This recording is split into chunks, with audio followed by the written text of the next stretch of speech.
tuna kanum na hi kongthar auto stand tlang ania heti lai tlang atang hianin khotlir an lom le a heti lai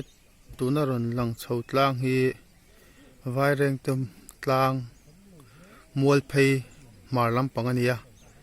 he lai te po hi Mizoramin kan lo mek ani Mizo ten ti hian huan thlan nei nan kan hmang thin ani hian hi ti lai hian ti hianin vaireng te kong pa chawa kan hmuang hian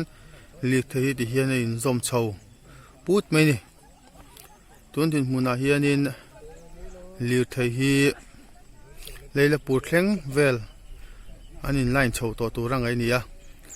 ki ta atir lampang khi covid testing center a driver le handyman te hanin test ve mek zel bokani to lo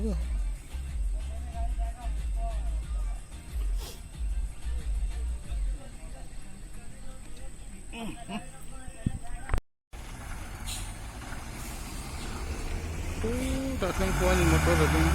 mekani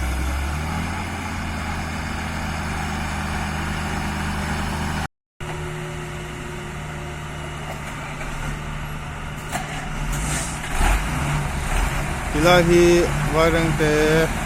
auto compare stand ya tuna hian Mizoram sunga le thelu tur motor sang kam bungro tur motor sang kam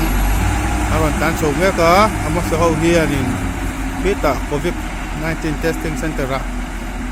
covid an kai le test mek zel bokoni